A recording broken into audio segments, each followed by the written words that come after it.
அனைவருக்கும் வணக்கம். சற்று முன்பு வெளியான முக்கிய அறிவின்படி, மக்களே மகிழ்ச்சியாக இருங்கள், உங்கள் வங்கி கணக்கில் வரப்போகிறது ரூபாய் 15,000. தமிழ்நாட்டில் குடும்ப தலைவிகளுக்கு தமிழக அரசு ரூபாய் 5,000 வங்கி கணக்கில் செலுத்தியுள்ள நிலையில், தற்போது மீண்டும் புதிய அறிவிப்பாக மத்திய அரசு தமிழக மக்களின் வங்கி கணக்கில் ரூபாய் 15,000 வர வைக்கப்பட உள்ளதாக தகவல் வெளியாகி உள்ளது. இதை பத்தி விரிவாக வீடியோல பார்க்க போறோம். வீடியோ ஸ்கிப் பண்ணாம பாருங்க.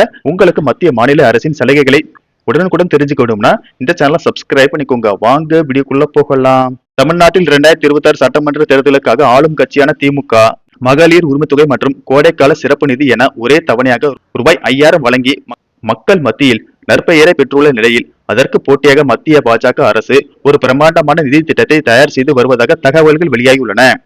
தமிழக வாக்காளர்களின் கவனத்தை தன் பக்கம் ஈர்க்க பயனாளிகளின் வங்கி கணக்கில் நேரடியாக ரூபாய் 15,000 வரை வரவு வைக்க டெல்லி மேலிடம் அரசு அதிரடி திட்டம் வகுத்து வருகிறது.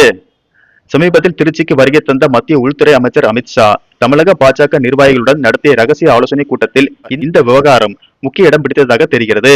தமிழக அரசின் ரூபாய் 5,000 திட்டம் பெண்களிடையே ஏற்படுத்தியுள்ள தாக்கத்தை முறியடிக்க வேண்டுமானால் அதைவிட பெரிய அளவிலான ஒரு நிதி உதவியை மக்களுக்கு நேரடியாக கொண்டு சேர்க்க வேண்டுமென மாநில நிர்வாகிகள் தரப்பில் வலியுறுத்தப்பட்டுள்ளது. இதை கவனத்தில் கொண்ட அமித்ஷா மத்திய அரசின் பல்வேறு நலத்திட்டங்களை ஒருங்கிணைத்து ஒரு மெகா தொகுப்பை வழங்க ஒப்புதல் அளித்துள்ளதாக கூறப்படுகிறது. மத்திய அரசின் கேஸ் மானியம், உர மானியம் மற்றும் பிரதமரின் கிசான் சம்மான் நிதி போன்ற பல்வேறு திட்டங்களின் கீழ் வழங்கப்படும் நிலுவைத் தொகைகளை ஒருங்கிணைத்து அவற்றை மொத்தமாக ரூபாய் 15,000 பயனாளிகளுக்கு வழங்க ஆலோசிக்கப்பட்டு வருகிறது. நேரடி பலன் பரிமாற்றம் மூலம் இந்த தொகை மக்களின் வங்கி கணக்கிற்கு செல்லும் போது அது ஆளுங்கட்சியின் திட்டத்தை விட அதிக தாக்கத்தை ஏற்படுத்தும் என பாஜக நம்புகிறது. இது வெறும் தேர்தல் கால அறிவிப்பாக மட்டுமின்றி தமிழகத்தில் பாஜகவின் வாக்கு வங்கியை உறுதிப்படுத்தும் என கூறப்படுகிறது. தேர்தல் தேதி அறிவிக்கப்படுவதற்கு முன்பாக பிரதமர் நரேந்திர மோடி தமிழகம் வரும்போது இந்த வரலாற்று சிறப்புமிக்க அறிவிப்பை அதிகாரப்பூர்வமாக வெளியிட வாய்ப்புள்ளதாக அரசியல் வட்டாரங்கள் தெரிவிக்கின்றன.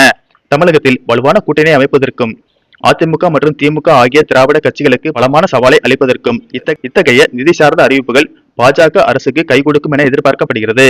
இதனால் தமிழக மக்களின் வங்கி கணக்கில் ரூபாய் 15,000 விரைவில் வரவு வைக்கப்பட உள்ளது. நன்றி, வணக்கம்.